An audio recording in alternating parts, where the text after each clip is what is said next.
Hey, for a That's a lot of people who don't know, that you're a former A&O Open rep to the Color Guard Steering Committee, and you did such brilliant work representing those classes and being conscientious of their needs as we spoke in broad and specific terms. And so I wanted to get that out immediately so people kind of understand your relationship to me at the very least. And then you were one of two overviews that we sent out at week 3, and yes. you went to Pittsburgh. And we talked to Eddie a little bit earlier. And it's odd this year because week 3, what used to be considered an early season regional, is now officially mid-season in the short season. So, do you have any quick reflections kind of on what that experience was like for you? Did you find that you said, a lot of the same things, or commentary fit into certain category? What did you feel? Yeah, there were there were definitely those sort of redundant phrases that were used, and it kind of hit on different. I'll tell you. Let me start with what I said over and over and over again. And I think everybody does this, but let's just focus on the A, like Scholastic A, for example. Sure. I found that group after group, a common theme that I think everybody was doing, which was a pleasant thing to see, was most everyone had an identity from the standpoint of they knew who they were, their show was um, consistent with that. And I've always said that's one of the things. It sounds a little generic to say identity, but picking something that you could say, this is what this team did. They had a purpose about what they were doing, which I think that's the biggest North Star for everyone. What I always say is, talk to me about what your purpose is. Do you know what your purpose is? Do you know what you want people to say about you? I always said that I used to call it the hot dog conversation. Yeah.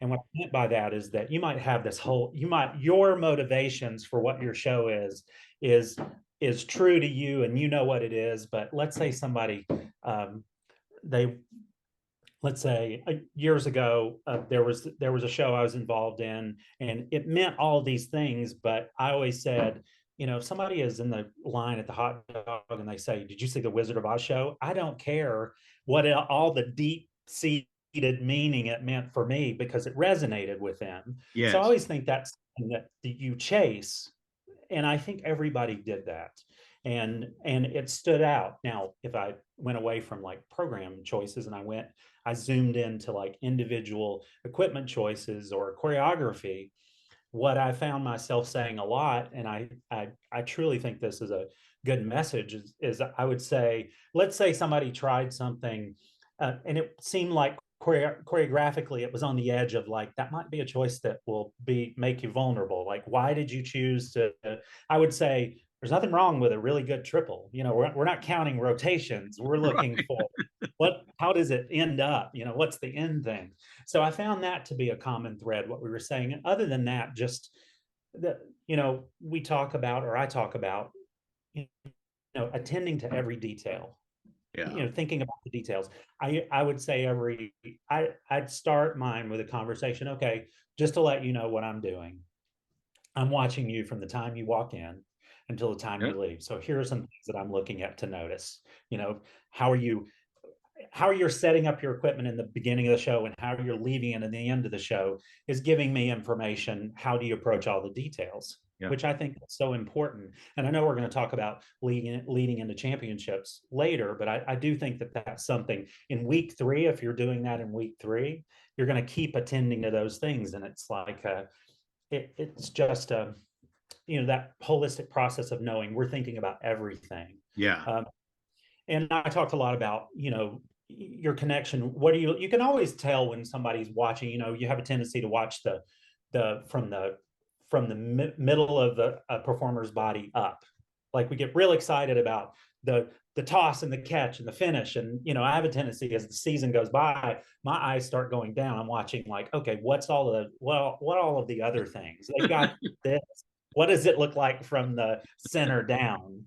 Yeah. And I'm having those conversations right now with groups, about what are they paying attention to.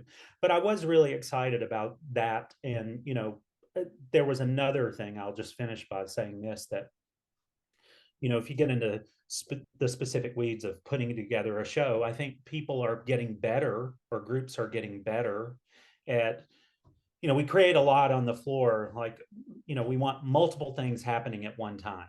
But I see a lot of groups getting better at prioritizing. Yeah. Yeah. And I think that that's something that is, and phrases are coming back, you know, Yeah.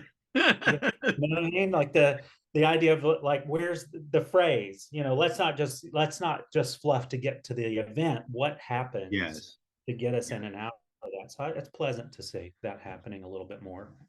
Your observations are spot on. And when I have to, and I say it in almost every one of these videos, so I'm afraid of repeating myself too, is that, and you've gone through having to do all those reviews like I have to do every week when you get those videos in, and you see, especially in the A's, you see the top two, but everything you said has been a deal breaker to a point of finalists and non-finalists in these regional levels. But even I saw those as differences between first and second in a couple of instances. And I think you're right about so much, and so much of that feeds into going to championships too. The phrase comment, because flags never lost it for some reason. Flags, everybody's always understood how phrasing works with flags, and I'm not sure why that and not weapons. But you're absolutely right, and it may have been coming out of COVID, and then the shiny objects approach to what a weapon can be without considering all that a weapon can be. And then choreographers prioritizing the excitement element for performers without understanding the competitive, when you talked about lower body, some of the liabilities that come with that, as and so the total competitive strategy that goes along with that programmatic or choreographic choice strategy to engage the kid. But you're right, I think it's becoming more healthful in people's choreographic approach. I was really thrilled to hear you talk about identity, whether it be choreographic stylistic identity or even from a programmatic standpoint, because I think you're right. And that has been something that we have to stress every single year. And you're able to keep them in your memory, and the things that create memory, things like surprise and intrigue and emotion, all of those aspects. There's so many ways to go with that. But you're right, and what you describe as the hot dog is my parking lot test. What do you remember when you're reaching for the door handle of the car and you have to reflect, and somebody just says the name of a color guard? What is it you remember about them? And people think that in terms of entertainment, but let me put it into the competitive strategy. Again, you've been part of these conversations, so you know this. It's hardwired into you. Judges have an adjustment period after each round where they get to go through and adjust their numbers if they feel like something's not right, or after the round has happened, something else was revealed and made clear. And if they don't remember you in that part of that process, you're not factored into that adjustment. They're moving people around you, not you. And so in that case, just from the logistics of judging, having that strong identity keeps you in the mix in those last minute deal breaker situations, that can be the difference in these huge qualifying rounds between making semifinals and not, or finals on a regional level. So I think your comments are so valid. I hope people listen, and I hope people, more importantly, are able to apply it to themselves and not just others. I know that as I was instructing, when I would hear people make comments like you make, I would go, "Yeah, I see that too. All those other groups," and then I would have an issue of not being able to apply for myself because I wouldn't reflect honestly. Because the creatives, I think in general, in order for us to be good at what we do, we lose that objectivity, and in some ways towards the end of the season we become the least trusted people with our own projects, because we always imagine it, either if you're a tortured artist you always imagine it broken and you have to keep fixing it, or if you're someone that is kind of self-realized, you only imagine it in its best form because that's what motivates you to create. and Yeah. um and so you really bringing up points, and I'm hoping people are able to apply them to themselves and not just others.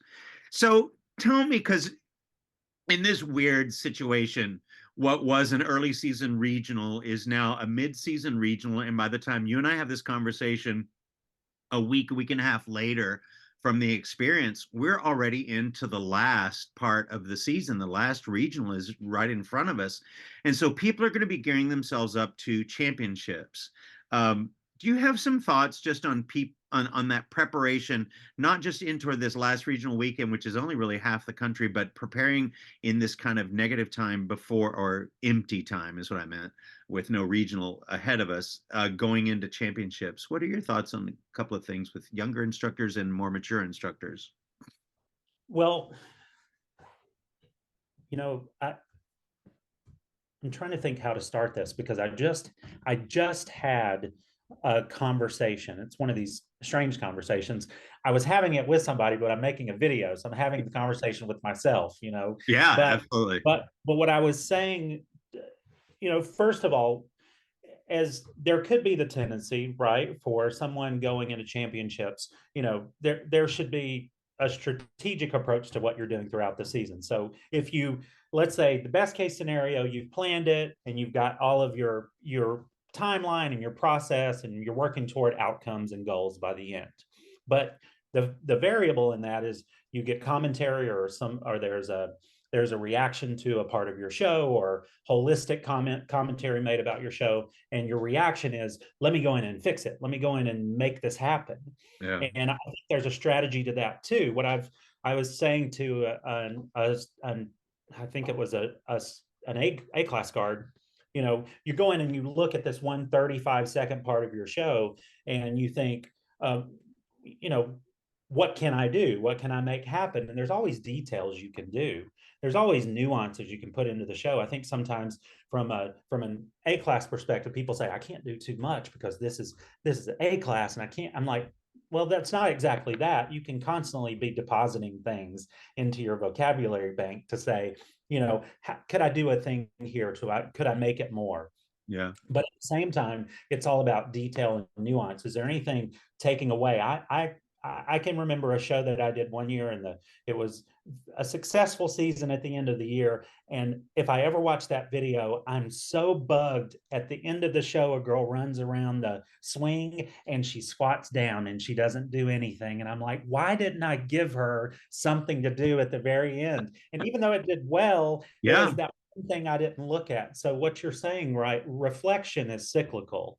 Like Yeah. I should constantly be reflecting. So what I would say, and I know that every guard probably chunks their show in a certain way, but I would say it's important to shift your focus and say, ask yourself the question, how can I look at this differently today than I did yesterday? How Yeah. can I reflect differently? It's like I said about I look at as the season goes on, I'm looking down more and looking at where's the foundation and what we're doing. And it's hard to get specific about what someone should do, but I think being truly reflective and reflective in a different way. And if that means you're looking at one piece or one part of that small section, your chunks get bigger as you go throughout the season. And that's what we strategically do because we're True. building stamina and we want our kids, our performers, to have longer goes at it. Yeah. So I think that just that ability to look and say, is there something? And it's not is there something? Can I make this? Can I put another toss here or put another thing here? You're probably already getting what out of your show, what you're going to get from that. So it's all about detail and nuance. Is there a frequency or a speed thing that creates, more attention before a moment that makes something effective speak louder? I just think there are ways that you can do that without overhauling your show and Yeah. getting your performers out of sorts, because we want them to be more consistent and more successful by the end. So I think being reflective and what you say about creative and it being so personal with what we do, you know, it's almost like the performers, we can let go of the personal part if we're looking at the performers and what they need to get to the end. Um, so yeah, reflection for sure. That's great. And they're the delivery device.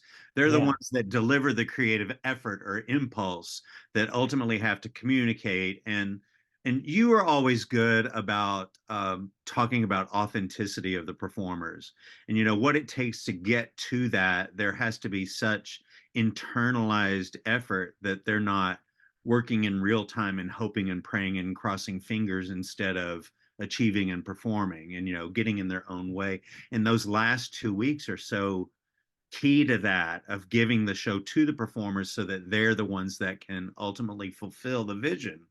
Do you have any thoughts on that? Just speaking specifically to performers in these last weeks, and maybe designers and even technicians, sometimes they can get in the way of that also, where their effort may or intent may be to provide comfort, but the anxiety of the moment kind of gets in the way and gets out of the lane of the intended purpose of everybody trying to touch everything.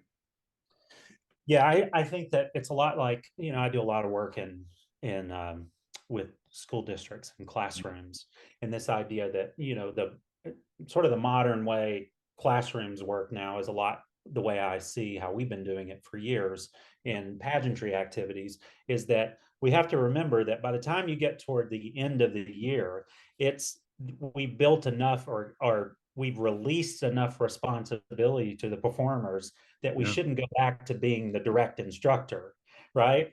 We built independence over the course of the year, and so we have to figure out how do we shift our way of teaching when we get to the end. It's like if you go into a warm up, there's always that one performer that keeps doing their solo over and over again, Yeah. right?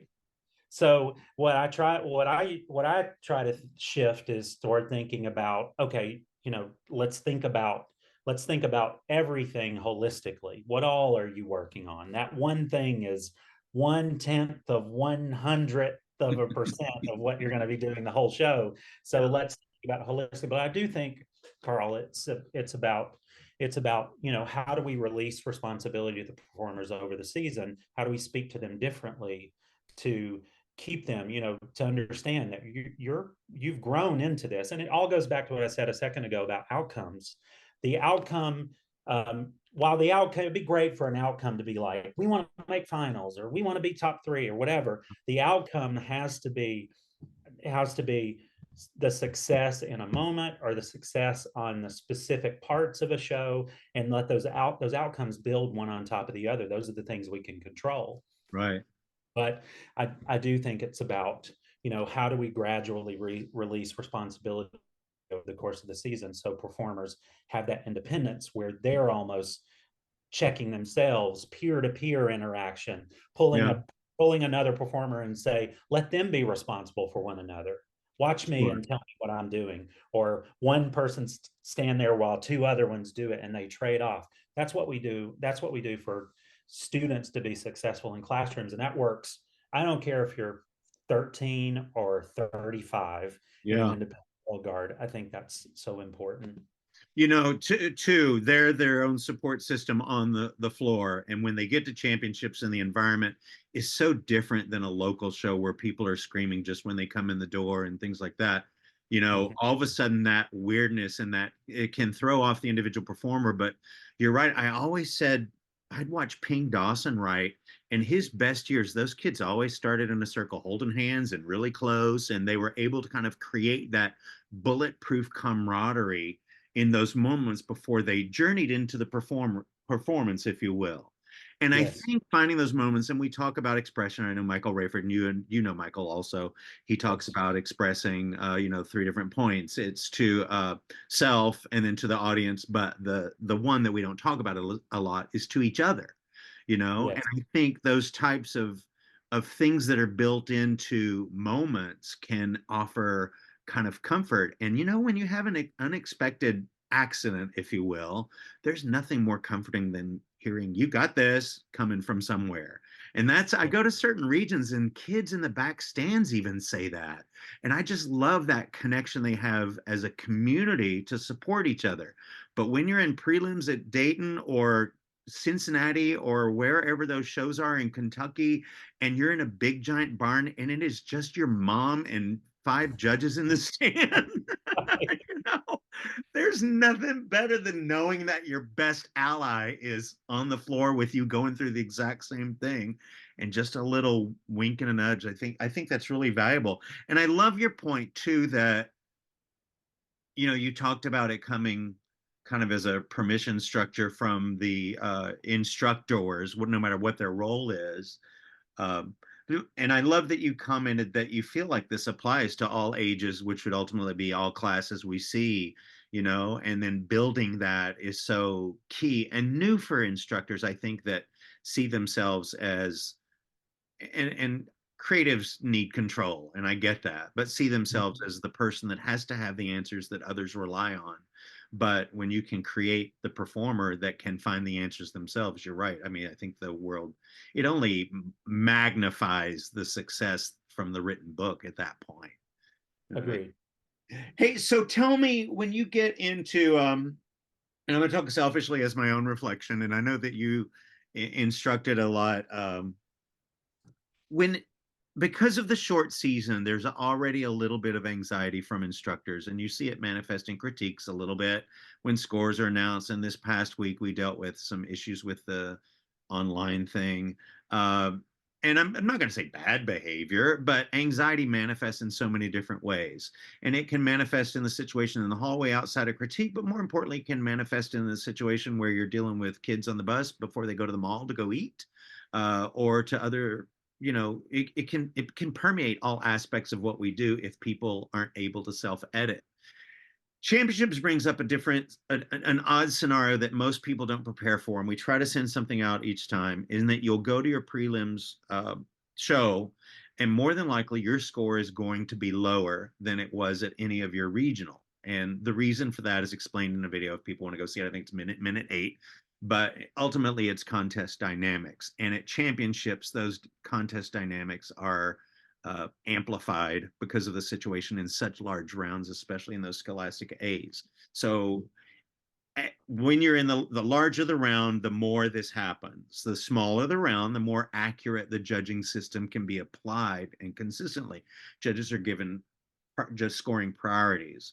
And the most important thing is that they send the next groups to the right, to the next round. And in doing so, sometimes the numbers have to go down. And the farther you are from the top, the more that goes down, because the houses take up more real estate. They're bigger, the neighborhoods are bigger.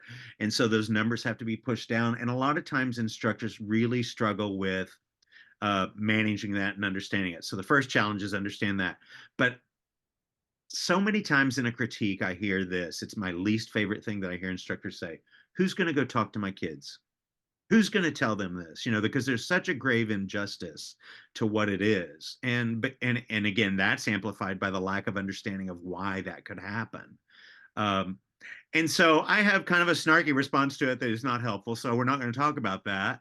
But can you, because you deal with this professionally, can you help me can you give words to those instructors that are still taking it personally, and really do struggle with explaining those things to their performers after you spend so much time with your performers at championships, at the point of where you would potentially reach your goal or not?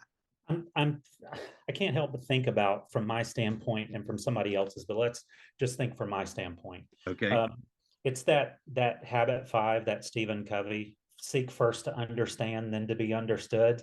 Uh, I have to look at that from my standpoint, because I completely get it. Speaking just from the standpoint of, you it's almost like world championships becomes a new thing. We've gone through this season and it's week after week, and we almost have this, not necessarily implied, it's a thing that, there's an implied growth that's going to happen every week, right? Right. So Right. just think of, you almost think of those 2 or 3 shows as 3 more weekends. So I should get Yeah. this growth every weekend.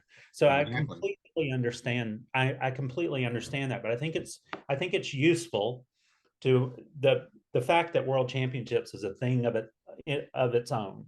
I go from, I don't know how many people you are seeing around or whatever it is locally. Ours, we have the same rules as WGI locally in the circuit that Yep. I'm involved with, but it's going to be different. So prepare for that. I think having conversations with your performers about relationships with other groups, and that everybody is everybody has the same goal, just in their own little bubble. We want to do well for us. We want the audience to love what we do.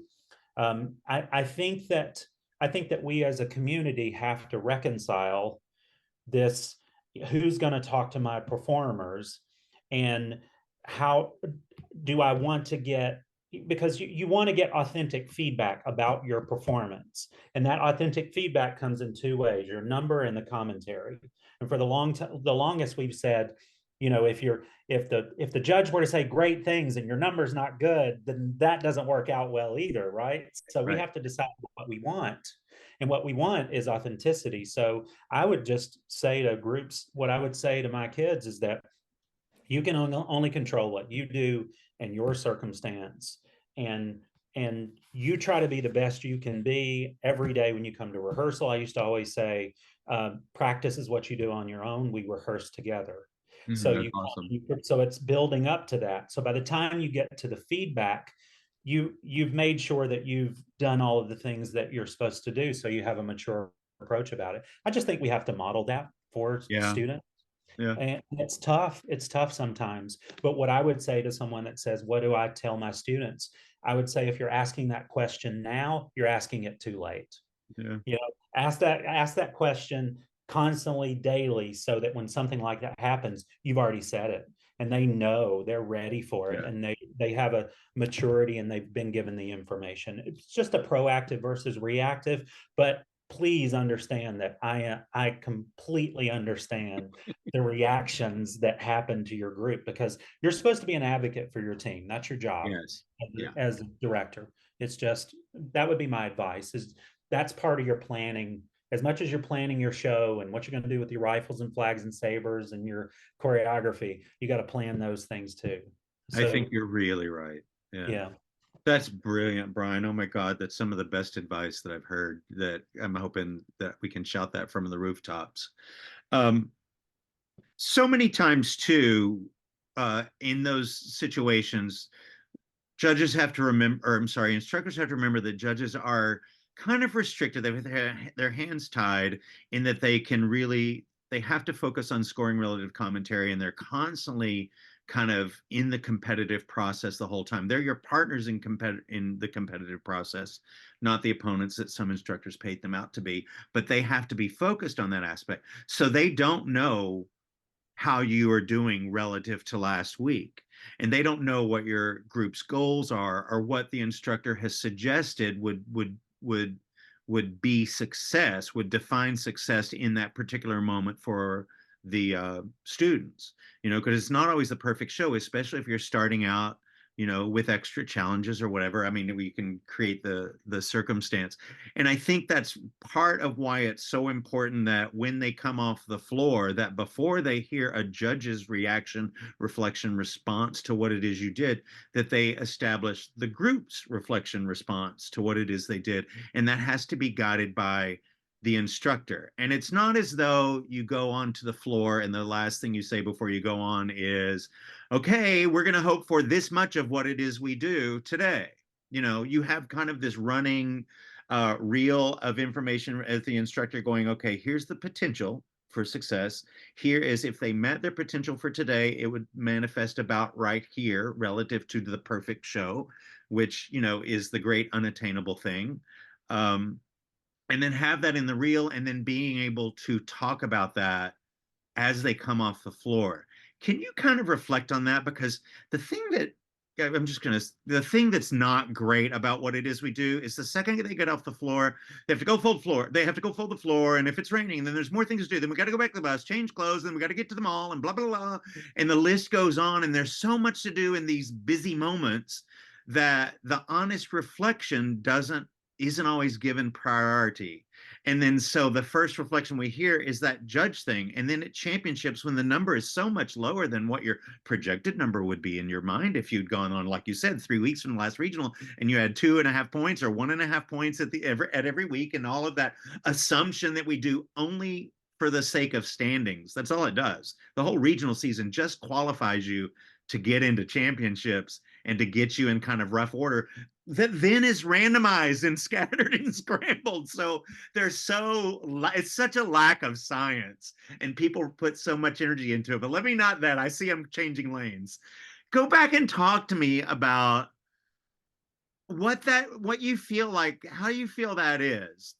If you imagine that conversation, and I'm sure you've experienced it, where you have to reflect on that performance in real time, given all the stuff you got going before they see numbers, model that for us. Or what are some of the things you might say or bring up? Well, I think it was always, I think it's hard to know what most people's priorities are, you Yeah. know, and priority is probably not a fair way to say that, but order of operations, yes, logistics are logistics and we have to do them.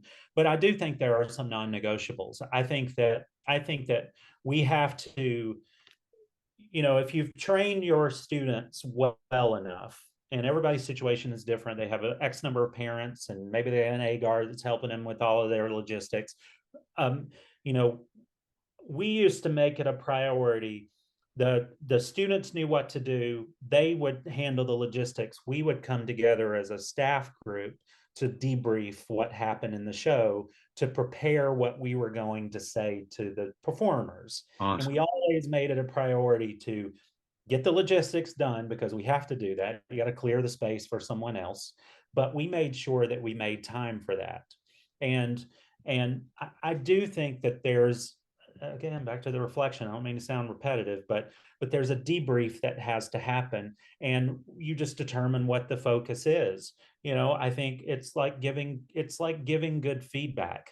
What does good feedback consist of? And there are several. I mean, you could Google that, the ways to give feedback.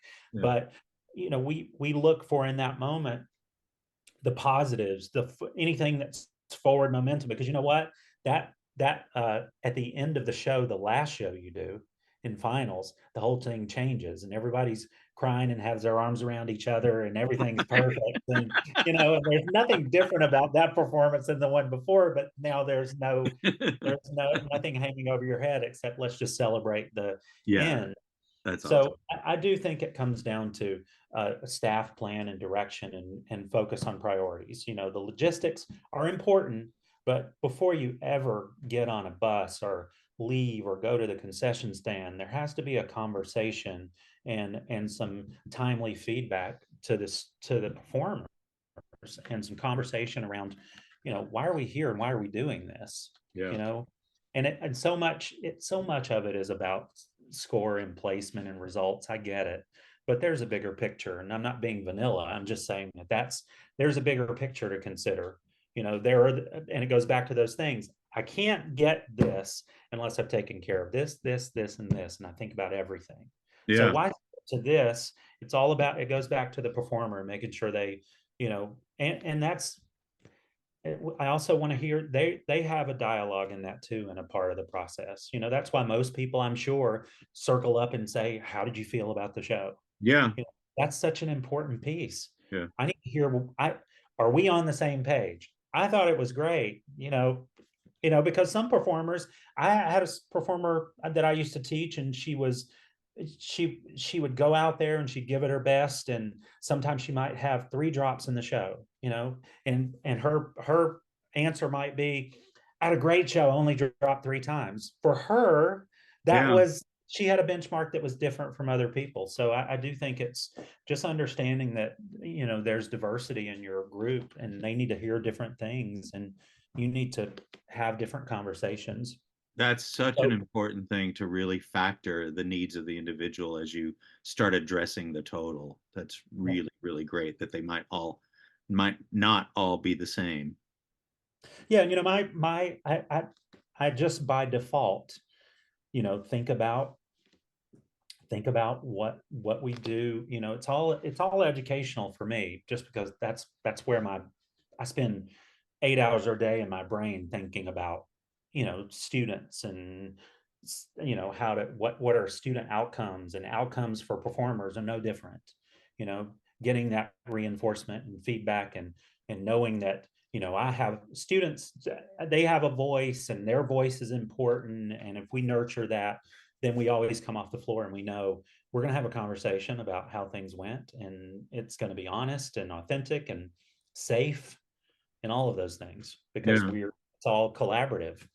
And I think that's where it gets by the end of the season. If it's Yeah. not gotten to a collaborative point where performers almost become collaborators with Yeah, for you, sure. Yeah. yeah, Okay, last subject. You ready? ready. Championships is one of the last places we get to celebrate community. In this in the higher competitive atmosphere, people seem to insulate and isolate themselves more. And I see performers, especially in the back stands, are really good about supporting each other. But I don't always see that in staffs and the adults that are around each program. And at championships, there's no real back stands, opportunities. Right, right. And yet we're in a situation where the best of what it is we do in each of those classes exist, and the people that are making these monumental efforts, and then also some new groups that are experiencing Dayton for the first time, are coming in. And I remember all the young instructors that used to go and make notes after each group and take phone photos and things like that, kind of as a tool to give them stepping stones into what it is that is a part of Dayton. I was going to say successful, but a part of what that experience is.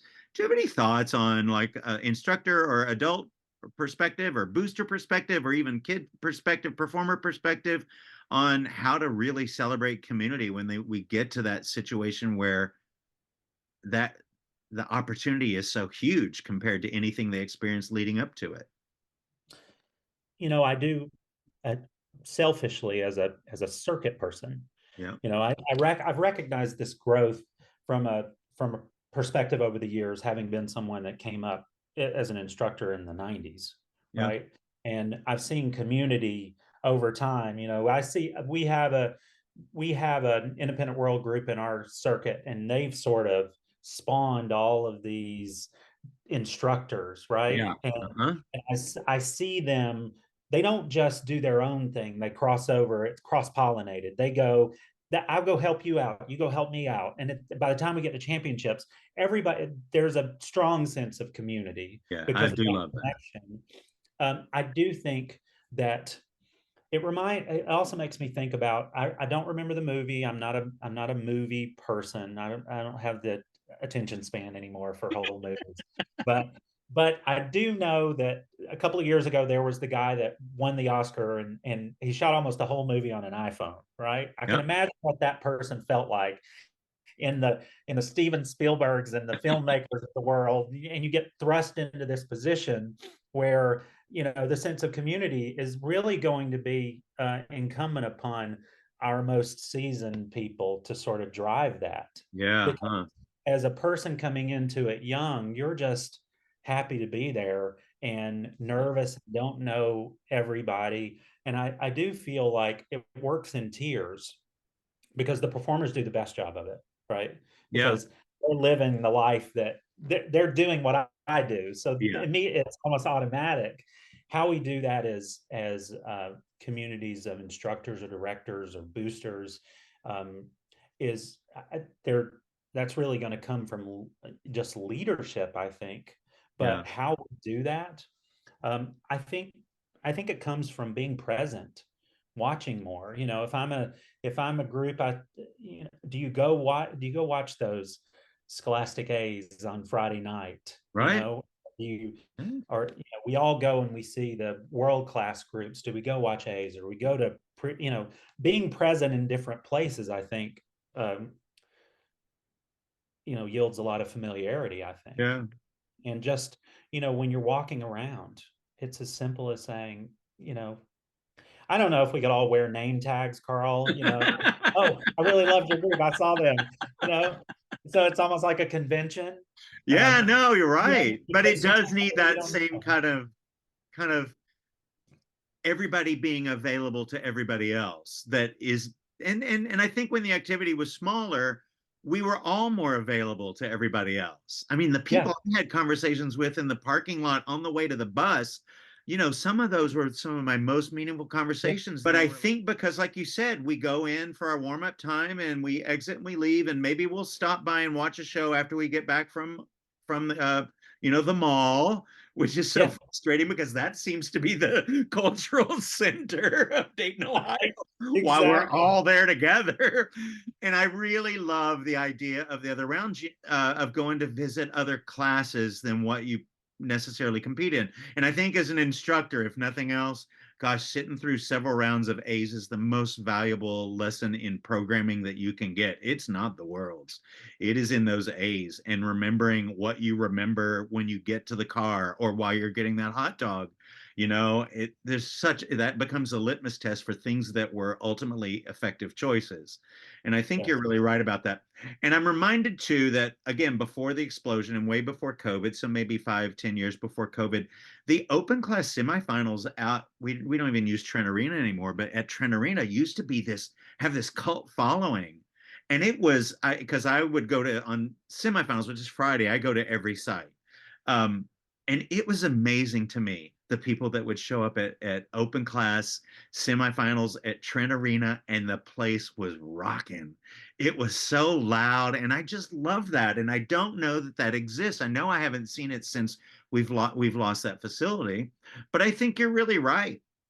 I think we can go to those other classes and don't not just wait necessarily for finals. In fact, the best lessons are when an instructor, if I'm a student and a performer, just if somebody that I trust, an adult I trust, say, "What did you like about that group?